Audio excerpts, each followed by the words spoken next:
What's up, amigos? Commander Jaime here today. Today we're going to go over a Zorga deck profile in the standard format. So I took this to Bro 2022. I participated in both AO and NA, and I did alright. I'm going to be honest. It wasn't the greatest records that I had. I actually went to round 5 for both events and had to drop.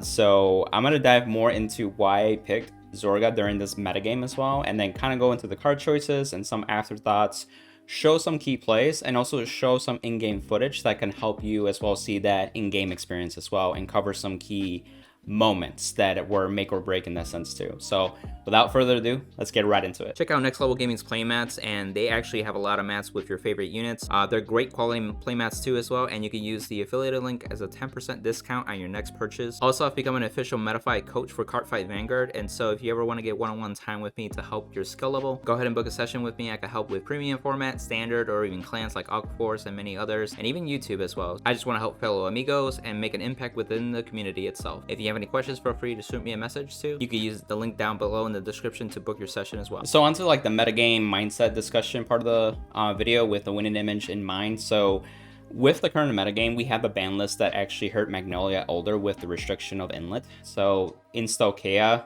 that suffered a bit, and so I wanted to take that deck, but I obviously got hit, so I had to find something else. The top decks that I really was concerned about was Kairi and also Seraph Pure Light.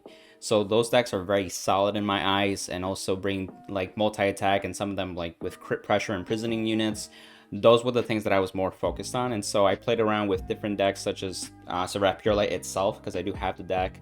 The one thing that I didn't know if it was a good idea was to go into AO with it, because I know Different Fight had alluded before in his deck profiles where once he moved to Japan, he saw that the metagame, like, people knew actually how to play against Seraph, and it made him think and rebuild his entire build. So it's already a challenge if people know how to play against it, especially if they're going to make you work for getting the 10 units in prison, so you can get the maximum benefits. So that kind of like ruled out itself. So I started looking into Stoicheia more. There's Flagberg. There's also grade 3 Persona Ride Magnolia with the inlets, and Zorga obviously. And with the grade 3 Persona Ride Magnolia build, I don't like that, because with Magnolia previously, it had this struggle of needing to Persona Ride to actually do stuff that it's meant to do. You can use the other grade 2 to give like 5 attacks or 4 attacks more easily that way, but then you have no way to like generate advantage without just kind of like working with it and relying without the Persona Riding, if that makes sense, because you get power as well, get the benefits. Elder does so much for the deck too. As soon as you found Elder, it did its thing. Gave +5, it can intercept, you can do a lot of things more easily, and not had to rely on Counterblast, because eventually that deck starts with Counterblast too. So then the next option was Flagberg. Flagberg, I think, is solid to a point, but I think if you're facing against players that know how to play against it, it really struggles. It has the old Aqua Force problem. So it has to do a number of attacks to get to make that turn really worth it. And so ideally you want to get 5 attacks. So if you want to do that, usually you need 2 Counterblasts and a Soul. Those 2 Counterblasts being Flagberg, a Sun and the Soul, and then the Soul can be like a Inlet or a Grass Blue. So you can get that. And if you start on your grade 3 turn, more than likely a trigger can stop your turn for the most part. So even if you do make it to the 5th battle, it's kind of lackluster compared to something else that can easily build a field with some threatening numbers and maybe some crit pressure. So, and then obviously moving on, if they knew how to play against you, they can limit your Counterblast. There are decks like Gravidia, Seraph Pure Light, and even Zorga and other ones that can put you at 3 to 4 damage and keep you there, and then just kind of like one-shot you from there. So eventually, in my eyes, Flagberg will run out of resources unless you open with Prize Trident, like see it, and consistently do that while maintaining advantage and while having the pieces to do 4 to 5 attacks. It was a lot more work, and I felt like, again, with players knowing how to play that, it can deal with it. And it also had access to the order build with Hollis that actually did really well for KSC. I actually tried that out. I think that's a more solid build, and it has more hand advantage, but I feel like it still kind of struggled a little bit. And I found myself Zorga actually doing a little bit better. And obviously they have their pros and cons, but it was just those thoughts that I had going into it. Now Zorga, like, what's the pros and the cons that really made this deck shine? The pros is because you have a Prison Dragon that gets crit. You can keep your opponent at 4, so you can limit resources for certain decks. You can get the field big enough with a plus 10k with Clouded Miasma and then also the new Zorga very easily. So as soon as you ride to grade 3, you have access to that. So you start making pretty easy columns with 38k crit 2. If you open up with 2 Prison Dragons by then, right? You can use discarding mechanic from Red Line. You can discard the cost for Zorga, set up those dragons in the drop, and bring them back after Alchemy Magic. It's just very key. Then you can Persona Ride, and that automatically becomes 20k to the front row. So it's very powerful where you start like attacking in this pattern where even if your Vanguard may be 1 crit, if you use Ye Wandering Souls for like a triple drive, it becomes very threatening, and your opponent may not want to take that while they're at 3 or 4 because you can sneak in a crit and put them to 6 damage that way too with the Vanguard. So it puts them in these awkward positions, and if they're at 4 already, you can like attack with like a booster and the Prison Dragon immediately to like make them force drop guard, and then your Vanguard can swing and put any triggers on the remaining column, where it's like, oh, I really had to think this through, because more than likely if they can't stop Prison Dragons, they may take the Vanguard and hope for no crits, and then that puts them to 5, and that could potentially get them a trigger that can help them live that turn. So I just learned from experience that maybe you want to poke from 4 to 6 and really just went from there. So key things also with this deck too, you can discard the Prison Dragon early on, and if you use an order like a grade 2 or less, like Ideal Far Away, ideally, that's funny, a Wild Intelligence, and they would call themselves to field for free. You can give them plus 10k or a crit. You can only do one or the other because it's not Alchemy Magic yet. You can make a solid field and have an L formation, or you can have like 2 boosters as well. And with Ideal Far Away, if you use a Rogue Headhunter, when you use an order, this becomes a 13k booster. So by the time you have like 3 front row and attack by this column, it'll get a plus 15k power up. So this is a 28k booster. And if you made the Prison Dragon come back as crit, that'll be 33 total. While your opponent's at grade 1 if you're going first, or if they're at grade 2 if they went first. So you have that pressure early on, and you start having that snowball effect, and you start ripping those cards out of their hands, so it's a lot harder for them to do the turn. So that's where Zorga can start building that momentum, really setting itself up, but also have that aggro early on, so that way for the lackluster of attacks that it has, because it's only a 3 attack deck, it can still apply that pressure where it puts them in lethal. Now the Prison Dragons can one-shot them too. Very quickly with the right line, we are playing the standard Zorga right line. You can pick any starter. I picked this one because it's nice. SP has the Aquaforce Spirit, and I guess some people thought it might be Flagberg, but it doesn't really matter to me. Rancor Chain is so amazing. So when you mulligan with this deck, you want to make sure you have at least 1 order, so that way you Soul Blast 1, draw 2, and discard the order, so you maximize the hand advantage. This is one of the few ways that Zorga can actually plus to build a hand, and also dig deeper into your deck for like Prison Dragons and order cards to really get that drop zone started to set up moving forward. Hush Dragon is also good because you can then recover that order, so you really don't lose out of that. And if for some reason you heal or something, and you know you have another order or you discard, you can just grab it back too. So it gets some flexibility, and this can be used as a rear guard too, because when you use an order, it's a 15k rear guard, and then if you have Zorga's skill with Cloud of Miasma, that becomes 25k by itself. So it's one of those like just in case if you don't open up with 2 Prison Dragons, you can have a Prison Dragon and then a Hush Dragon, and you can still apply pressure too. Zorga is the red Zorga. So the blue Zorga, it has consistency issues, and you had to hope to drive check into the orders that you were planning to use next turn. Red Zorga helps that mitigate, where anything that's in the drop zone is now something that you can grab into your hand. You can constantly keep reusing while you're binding the other order, and properly use like the setup, so you can keep efficiently Alchemy Magic turn by turn. And so not only that, because it gives like +5 passively, you can play different orders that may not necessarily be Cloud of Miasma, but you still have like an extra buff. And then if you Persona Ride, it's like a 15k buff. So that extra power is still appreciated just in there, in case you don't do it with Cloud of Miasma. And also the Soul Blast is you can start getting Hush Dragon out easily, other cards like this. If you have the Tearful Malice, an order will get stuck in there, you'll pull it out, and now you can use that card again for Alchemy Magic. So that's the one thing that Zorga does run into a problem, is that once you ride up, you can do Alchemy Magic like twice, but after that you have to Persona Ride or put a card into Soul, whether it be a crit, the Tearful Malice, or anything that puts cards into the Soul in that point. So otherwise you would have to Persona Ride every single turn after that to just kind of compensate that. because if you cannot Soul Blast and discard one for the second skill, you cannot Alchemy Magic. So that's very, very important. For the grade 3 normal units, we are playing 3 of the Persona Ride Zorga, the red one, and then of course 4 Prison Dragons. So you want a Persona Ride, so you want maximum copies. You can, if you have any extra, you discard with the PG, so it's all good. But you want to Persona Ride every single turn because of the soul, but also the power up that you can give to the Prison Dragons. And again, the Prison Dragons, when they're Alchemy Magic and then they see it in the drop zone, they revive themselves, plus 10k in a crit. So they're 15k crit base. Then you have a 13k or 10k booster to make a better number. And then again, Zorga's power up, and then the whatever order you use can add to that. So you have 38, 48k columns with crit pressure, and ideally you want to see 2 as fast as possible. And like I said, you can play them early on, so just seeing maximum copies is efficient. Onto the order. So we are playing 10 order cards. We're playing 3 Cloud of Miasma, 2 of the Wandering Souls, 1 Tearful Malice, 2 Ideal Far Away, and 2 Wild Intelligence. So from the prior deck profile, only one change, and really it was the Ideal Far Away and the Tearful Malice.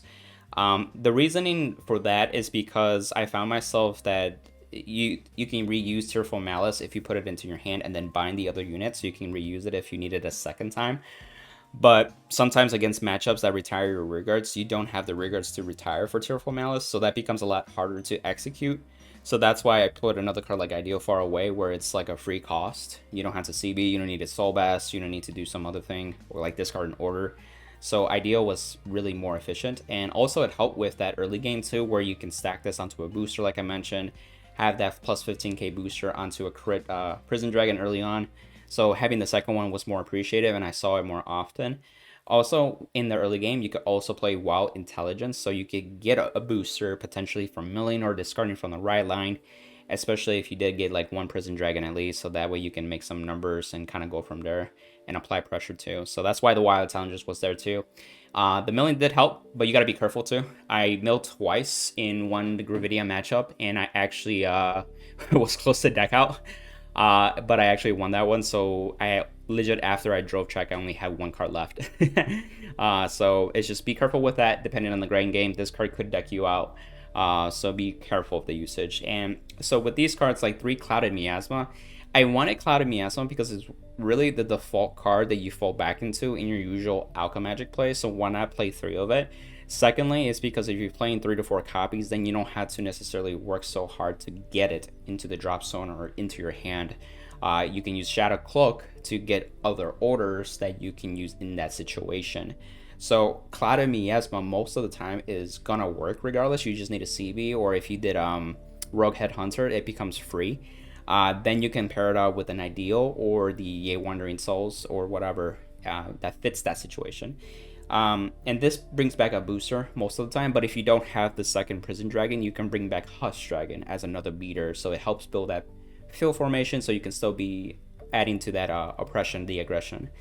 And the Wandering Souls is a great card because most of the time when it's used, that means you have a solid field that you can build, and you don't necessarily may need the resources from like Tearful Malice or build a field or mill or maybe like stack the power just yet. Why not add extra drive to your Vanguard, so your Vanguard can go triple drive? And it's the only way that Zorga can get to the triple drive compared to other decks that have their grade 4s that inherently have triple drive. And the only problem with this card is that you need an order to discard, so be mindful of that.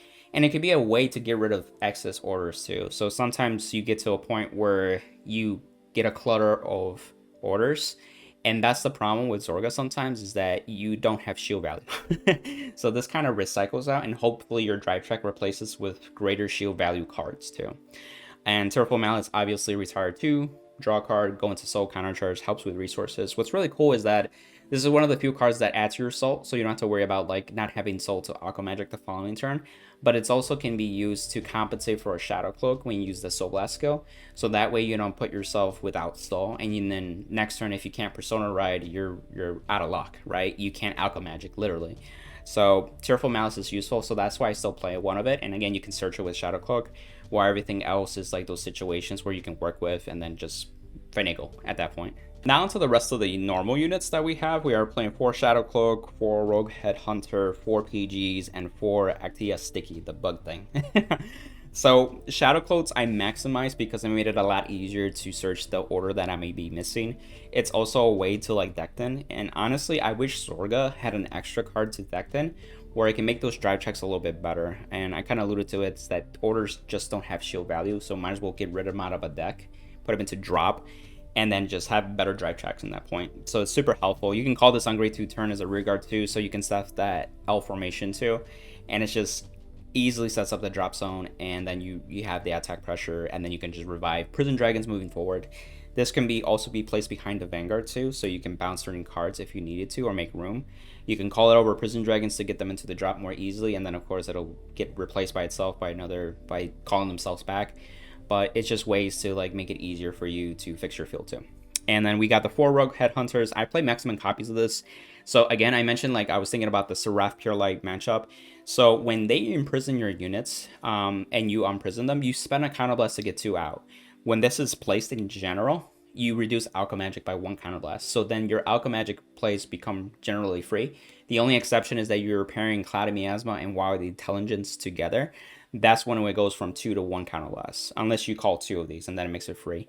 They stack, just so you know, if you didn't know that. But most of your Alchemy Magic plays will probably be 1 counterblast most of the time. So that's why this card shines so much. In fact, if they bind cards or prison cards from your hand, this is the one that you can give them and then call it back out and still benefit from it.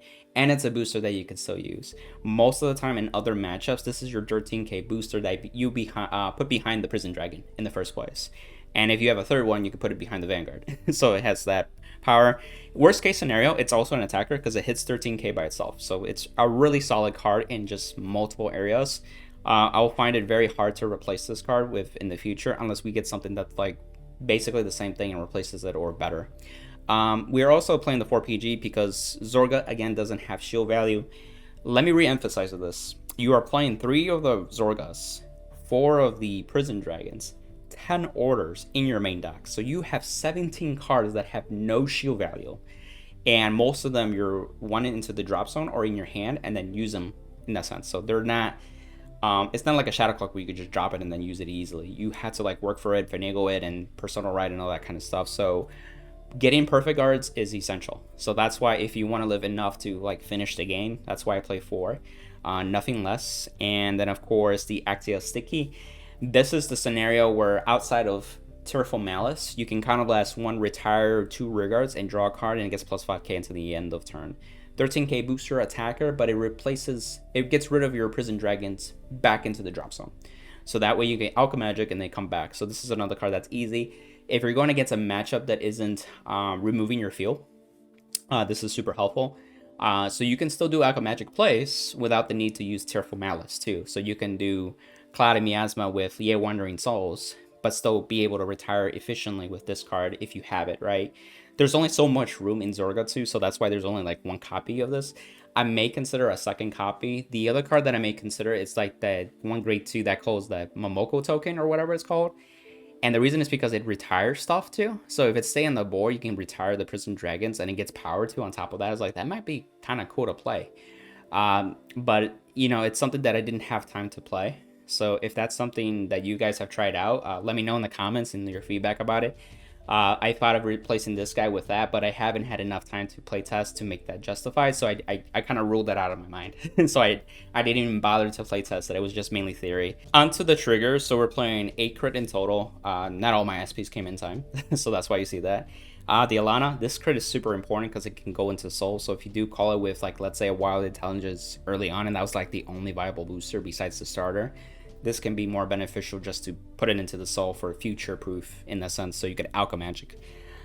They can make certain numbers too. I know that if you do like what's his name, the booster 13k Rogue Headhunter, there you go, with Prison Dragon you make like 38, but if you do 2k to it, it'll make like 40 or like 30k, like those numbers against a grade 2 Vanguard. So it actually matters in those moments too. So I thought I'd mention it. We are playing 4 of the heals. I play 3 of normal heals at different arts, doesn't matter. And I play 1 of the Hedgehog. This is the one that essentially if your opponent's unit has a crit from an effect outside of triggers, this gets more shield. Again, I was expecting Seraph Pure Light. Gravidia would have been something too because they have those units that get crit too on top of that. The Mirror Match. prison dragons, right? So I felt like those were more crucial in those matchups. So having the 1-up was just nice. And so I've tried front triggers before with Zorga for a while, and I realized that Zorga did suffer with the lack of hand advantage. In fact, most of the time I found myself going to like 5 to 6 cards, maybe 7, before, right? And going into the draw triggers now, I'm starting to see the benefit where I can get a healthy hand of 7 to maybe 10 cards, maybe if 11 ideally. Outside of that, again, Zorga has no way to build advantage from nothing. So you really have to be mindful of the cards you use. And also if you get to see these in a damage check or a drive check. So that's why even like triple driving is even more beneficial, because you can drive check a draw and get an extra card on top of that too as well. And if you did multiple, then you get more cards, which has happened to me in the event too, where I drove check 2 draws. And it actually put me up to like, I don't know, 11 or 12 or something like that. So it really helps in those matchups. And last favor is the Stoicheia. So this is just an all-around good over trigger. In fact, in one of the tournaments, I think it was a Gravidia matchup, it happened early on, so it wasn't like game-changing. But I was able to heal. I was able to give my front row front power, and then also 100 million to a rear guard, crit pressure on top of that, and then draw 2 cards to build up advantage that early on. So it was just, it's a solid card overall. So that's why I would still play this card. So some of the key plays that I want to like highlight real quick too, like I said in the early game, it's important to have like the prison dragons into drop. If you have a booster, ideally Rogue Head Hunter, you can call it, and then you can use the ideal far away, for example, and give that to that ability. And then if you call, let's say, 2 prison dragons, this can get power, so it's 15k, and this can be the crit. So this will be 15, followed by a 10, and then drive check, and then this will be 5 plus, let's see, 13 plus 15, 28, so 33 crit 2. And you can see how like this is effectively a +2 to field by just using an order, and then you call something as a booster, and then you can kind of like reuse your field later on. And then if they got rid of prison dragons, you can bring them back. If they didn't, you may use Cheerful Malice, or maybe like call over with like, let's say like a Shadow Cloak, for example. If you didn't have the second one, alternative to play is just calling the Shadow Cloak and then setting up your drop zone. So this will be the first poke. So it kind of helps with that. The only thing is that you call 2 cards instead of the 1 with this. So just be mindful of that. So key plays like grade 3 turn. If your opponent like damage denies you, or maybe you just had like, let's say 1 damage and you've used it already. When you ride up to grade 3, you can easily have this already in the early game, or you can call this. So it makes like Alchemagic free. Depending if you have the dragons or not, you can still Soul Blast the Hush Dragon to do the Alchemagic skill in the first place. And so when you do Alchemagic, you ideally want to use this card, which makes it free with this. And then you can either get Drive Check if you have an extra order, or you can do not Tearful Malice. Ideal Far Away to start stacking this up. So even early on, you still have that pressure, because it can be scary, especially when you Drive Check and you do like a twin drive. If you have another crit, it could potentially have a Prison Dragon crit 3. So you can like put them in lethal range. So as a result, you can revive like a Hush Dragon and a Prison Dragon over here. Move this over here so it's a lot easier. And depending on the damage, if let's say they're at 2 damage, you can poke for them. So this will be 15 plus 10k from the Alchemagic skill, so this is 25. Or you can also just leave it there and attack with a Vanguard and kind of put them in that. Depending, like if they are 2 damage, poke for, put them at 3. This can poke them, put them to 4, and then Prison Dragon can put them to 6.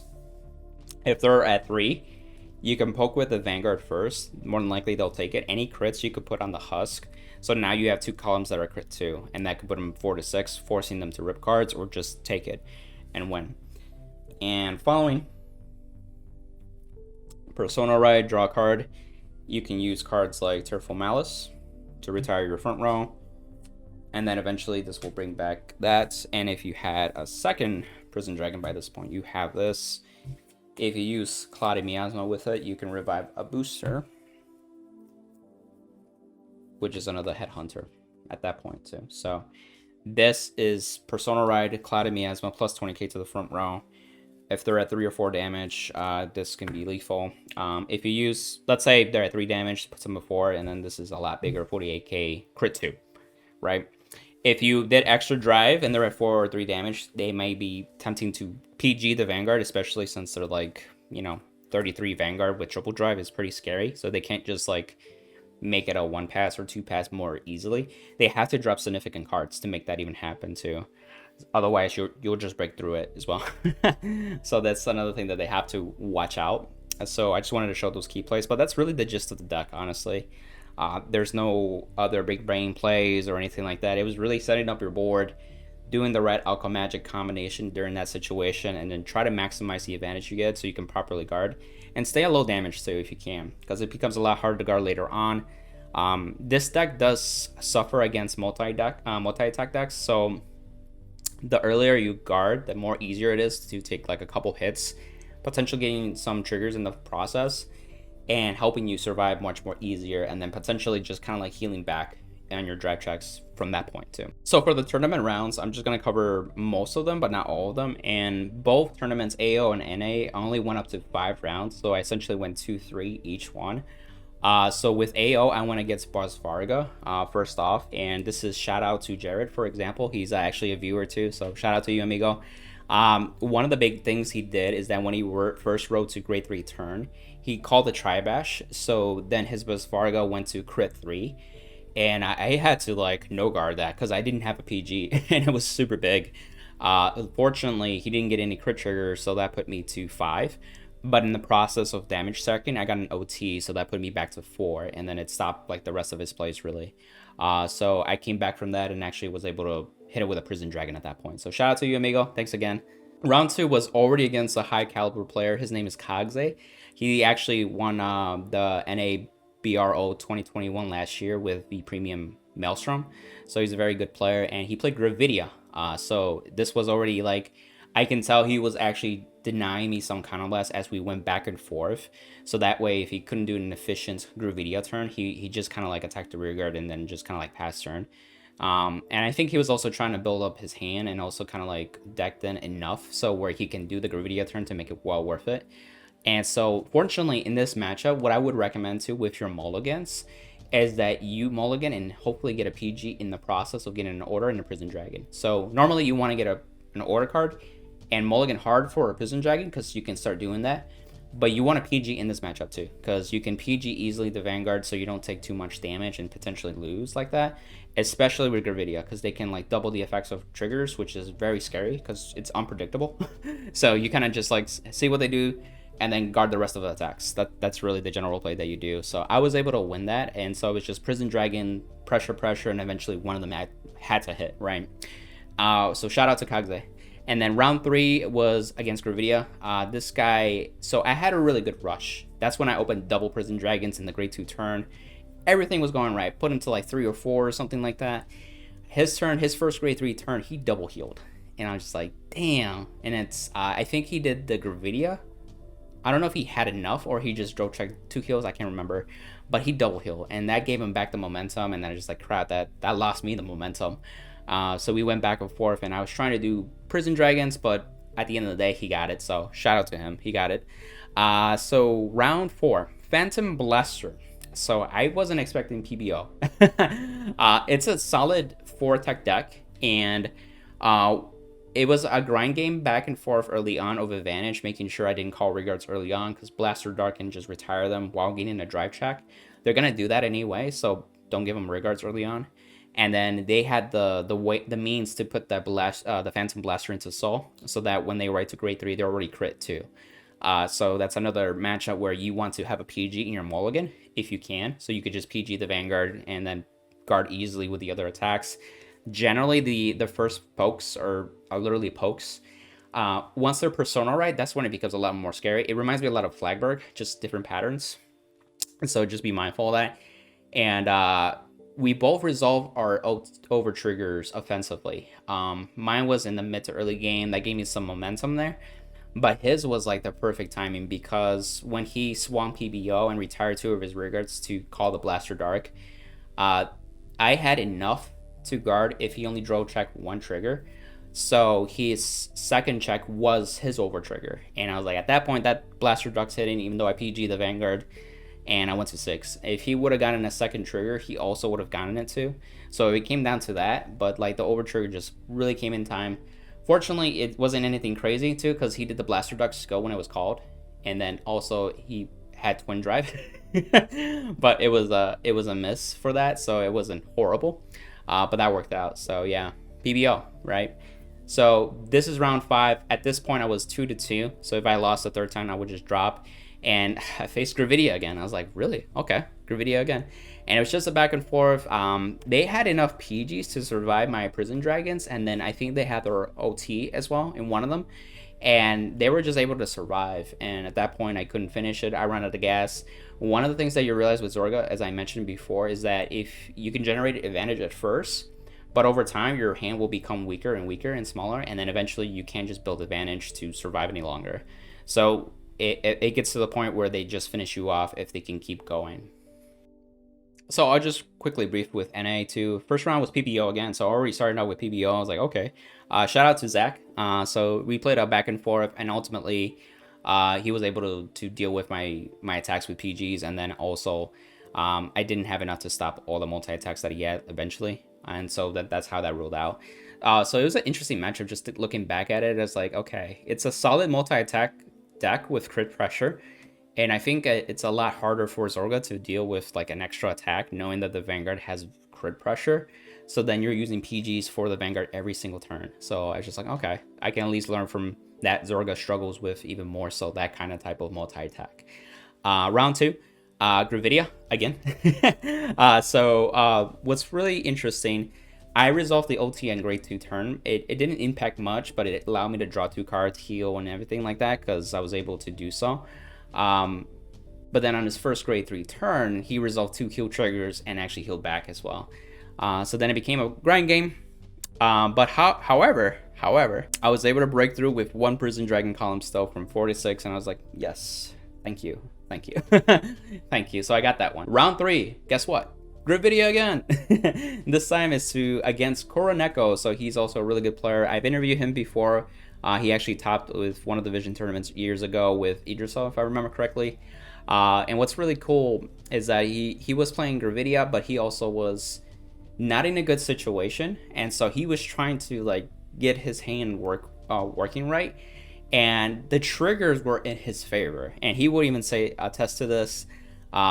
He was able to heal twice. He was able to do OT defensively, stop one of my turns. And I'm like, damn, like that just stopped momentum and everything like that. So eventually he was able to get it.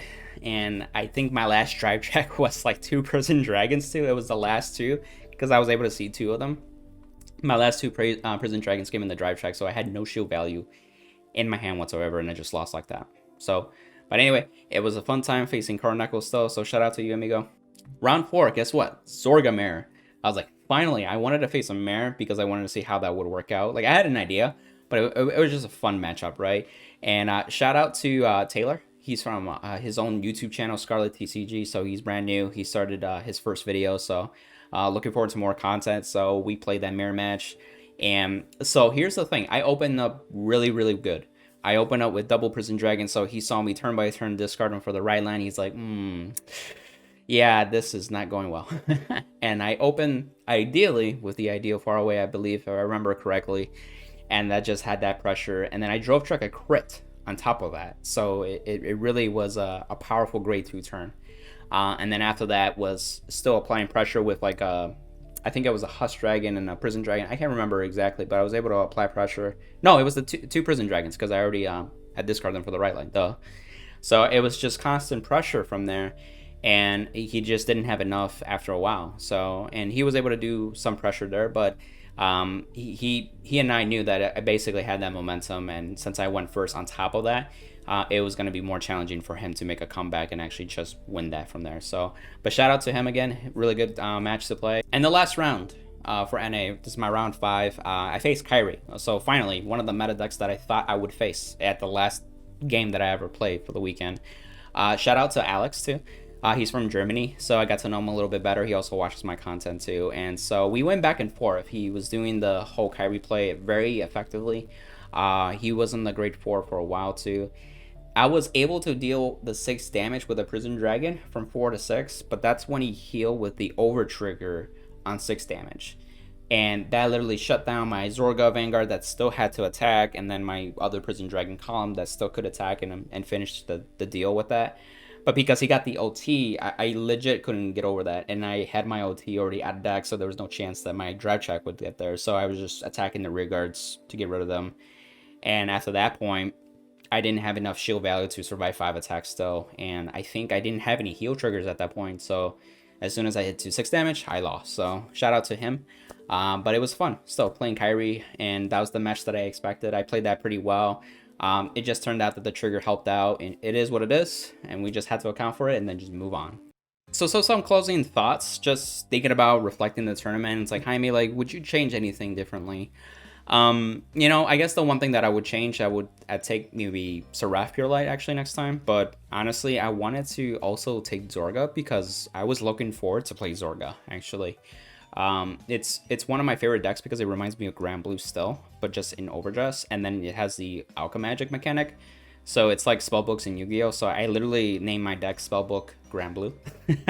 If for any Yu-Gi-Oh fans out there, just I wish Zorga had a little more oomph, and I think whether it be, I don't know, Prison Dragon restanding, or maybe another attacker, or maybe like decked in more efficiently, or a card that can help you draw advantage while returning cards so you don't deck out too. I think will make this deck a lot more better and consistent and all that kind of stuff too. If I had Kairi, I probably would have played that because it's a 5 attack deck. It's suited to my playstyle that I'm used to, like Aqua Force, for example. But other than that, that's really it. Like I said, this deck is not perfect, so it has its problems. If you're out of soul, you're out of luck.